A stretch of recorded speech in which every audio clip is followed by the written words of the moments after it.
জোড্ডা পশ্চিম ইউনিয়নের ২ নং ওয়ার্ড ঘোড়া ময়দানে বাংলাদেশ জাতীয়তাবাদী মহিলা সমাবেশ অনুষ্ঠিত। মোহাম্মদ সাকিব হোসেনের প্রতিবেদন। আপনারা দেখছেন IRTV নিউজ বাংলা। কুমিল্লার নাঙ্গলকোট উপজেলার জোড্ডা পশ্চিম ইউনিয়নের ২ নং ওয়ার্ড ঘোড়া ময়দানে শুক্রবার বিকেলে বাংলাদেশ জাতীয়তাবাদী মহিলা সমাবেশ অনুষ্ঠিত হয়েছে। মোহাম্মদ আফজাল হোসেনের কোরআন তেলাওয়াতের মধ্য দিয়ে অনুষ্ঠানটির সূচনা হয়। অনুষ্ঠানে সভাপতিত্ব করেন জোড্ডা পশ্চিম ইউনিয়নের ২ নং ওয়ার্ড সভাপতি আলহাজ আব্দুল ওহাব পাটোয়ারি এবং সঞ্চালনা করেন জোড্ডা পশ্চিম ইউনিয়ন বিএনপি সাধারণ সম্পাদক জনাব জলিল কোম্পানি।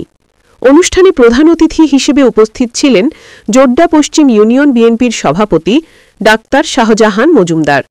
প্রধান বক্তা হিসেবে বক্তব্য রাখেন জোড্ডা পশ্চিম ইউনিয়নের বর্তমান চেয়ারম্যান জনাব জসিমউদ্দিন মজুমদার।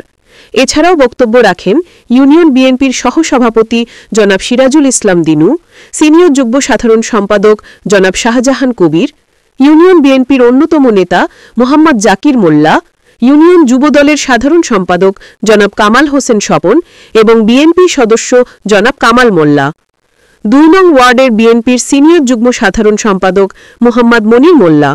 অনুষ্ঠানে আরও উপস্থিত ছিলেন জনাব আনোয়ার হোসেন, জনাব আব্দুল কাদের, মোহাম্মদ জিএম মানিক, জোড্ডা পশ্চিম ইউনিয়ন বিএনপির ক্ষুদ্র ঋণ ও সমবায় বিষয়ক সম্পাদক, বিএনপি ও অঙ্গ সংগঠনের অসংখ্য নেতৃবৃন্দ।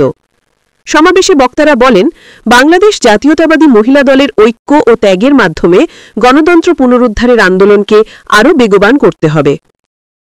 আমাদের 2026 সালে যে নির্বাচন হতে যাচ্ছে, এখানে ইনশাআল্লাহ যদি আমাদের মেজরিটি পার্টির সমর্থন দিয়ে যদি আমাদের দেশনেত্রী এবং খালেদা জিয়া এবং বিএনপির ভারপ্রাপ্ত চেয়ারম্যান জনাব তারেক রহমান সাহেব এবং আমাদের নাঙ্গলকোটের মাটি ও মানুষের নেতা আলহাজ আব্দুল গফুর ভূঁইয়া যদি এমপি নির্বাচিত হন এবং বিএনপি ক্ষমতায় আসে, আমাদের তারেক রহমান সাহেবের বক্তব্য এবং ঘোষণা অনুযায়ী আমাদের পুরো নাঙ্গলকোট উপজেলার মধ্যে প্রত্যেককে ফ্যামিলি কার্ড করে দেওয়া হবে ইনশাআল্লাহ। এতে কি আপনার খুশি? নাঙ্গলকোট উপজেলা গফুর মিয়ার নির্দেশে মহিলা দল ওয়ার্ড ভিত্তিক গঠন হচ্ছে। সেই সুবাদে আমরা আজকে ২ নং ওয়ার্ড ময়দানে মহিলা দল গঠন করার জন্য এসেছি। আমরা এখানে সুপারভাইজ ঘোষণা করব। আর ৩১ জন বিশিষ্ট হইতে ৩১ জন কমিটি আমাদের এই ওয়ার্ডে যারা দায়িত্বে আছেন, বিএনপি, যুবদল, ছাত্রদল এবং চেয়ারম্যান সহ বাকি আমাদেরকে কমিটি করে দিবেন। এই কমিটির কাজ হইল প্রত্যেক বাড়িতে যাইয়া এই কমিটির নির্দেশ মতে তাদেরকে নিয়ে দানের শীষের পক্ষে এবং গভীরের পক্ষে বসা হবে। প্রত্যেক পাড়ায় পাড়ায়, প্রত্যেক ঘরে ঘরে গিয়ে আপনারা বুঝতে হবে যে আলহাজ আব্দুল গফুর ভূঁইয়া সাহেব উনি দানের শীষ মার্কা নিয়ে আমাদের এখানে নির্বাচন করবে ইনশাআল্লাহ, এবং ওনাকে জয়যুক্ত করার জন্য আপনারা প্রত্যেকে 2 জন 3 জন করে একটা টিম গঠন করবেন।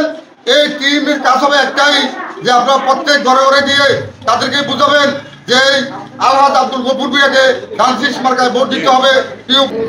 আপসীন নেত্রী বেগম খালেদা জিয়া,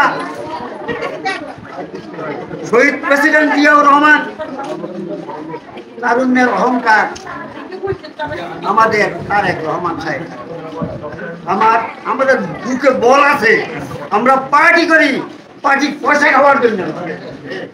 2010 সালে আমি এমপি পাঠিয়েছি, এখন পর্যন্ত কথা কোনো লোক বলতে পারবে না 8 আনা পয়সা আনছি। আপনাদের যে কোনো সুখে দুঃখে না, আপদ বিপদে এবং আগামী কিছুদিনের মধ্যে আমি দলিলকে বলবো, আনোয়ারকে বলবো, বৃহত্তম পরিবেশে একটা আমরা আনন্দ উৎসব করবো। আপনারা কি বলতে পারবেন যে যেকোনো মার্কায় ভোট দিলে আপনারা বিস্তারিত দিতে পারবেন? এই কিছু লোক এই কথাটা পর্যন্ত বলে, এই কথাটার ভিত্তি হয়েছে সেই আসলে কি মুসলমান কিনা সেটা। গ্রামে কৃতি সন্তান সাবেক member Mohammad Sakib Hossain, IRTV news Bangla, desk report.